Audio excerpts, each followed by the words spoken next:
Salut les Moukota, j'espère que vous allez bien. Moi de mon côté ça va très bien. Alors bienvenue dans cette nouvelle vidéo, bienvenue dans cette histoire. Let's go, on commence. Cette histoire se passe au Cameroun, précisément à Kribi, et c'est l'histoire d'une infirmière qui exerçait dans l'hôpital de Kribi au Cameroun. Et cette femme, on va l'appeler Sarah. Sarah était enceinte, donc c'était une infirmière qui était enceinte et donc elle refusait d'aller en congé de maternité parce qu'elle voulait aider ses patients. Sarah était le genre de personne très dévouée à son travail, voilà pourquoi elle ne voulait pas aller en congé pour aider les autres. Un jour, pendant qu'elle faisait des soins à un patient, elle a eu des contractions et donc on l'a emmenée dans la salle d'accouchement. Mais malheureusement, ça ne s'est pas bien passé. Elle et le bébé sont morts. Et moi, ça m'énerve énormément, quelqu'un qui s'est dévoué à son travail pour les autres et malheureusement, elle à son tour, elle meurt. C'est vraiment pas juste. Quelques jours plus tard, il y a une femme qui est venue dans cet hôpital pour accoucher. Mais malheureusement, son col n'était pas encore bien ouvert. Du coup, on a pris cette femme et on l'a mise dans une chambre en attendant que son col soit ouvert. Et pour ceux qui ne savent pas c'est quoi l'ouverture d'un col, c'est tout simplement la première phase de l'accouchement. Le col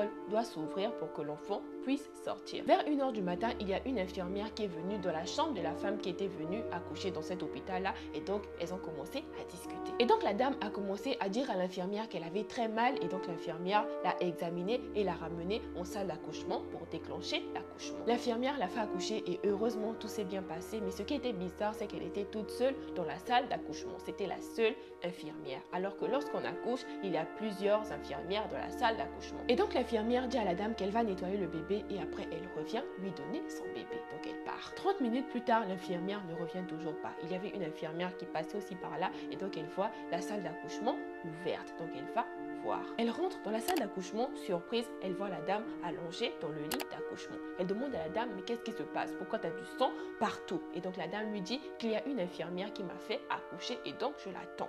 Or, l'infirmière était dans l'incompréhension totale parce que toutes les infirmières de garde étaient au même endroit et personne n'avait bougé. Bizarre quand même. L'infirmière, pour se rassurer, elle demande à la dame la description de l'infirmière qui l'a fait accoucher. Et donc la dame lui dit que c'est une femme noire, courte et avec une brèche. La brèche, je crois que c'est l'espace qui se trouve entre les dents. Bizarrement, dans tout l'hôpital, il n'y avait aucune infirmière qui avait une brèche et donc elle appelle directement toutes les infirmières de l'hôpital. Quand toutes les infirmières arrivent dans la salle d'accouchement, bien évidemment, elles étaient toutes surprises et stupéfaites et donc il y a une qui a eu un flashback. Elle a dit, c'est pas Sarah. Tout le monde la regarde et lui dit, comment ça Sarah? Sarah est décédée il y a 3 jours. Et donc la dame qui avait mis au monde a commencé à paniquer. Elle a commencé à pleurer. Oui, mon bébé, oui, mon bébé. Et donc tout le monde avait peur. C'est là que les infirmières ont décidé d'aller à la morgue, dans l'hôpital toujours, pour aller voir le corps de leurs collègues. Et donc arrivée à la morgue, en ouvrant le casier de Sarah, elle tire et elle voit Sarah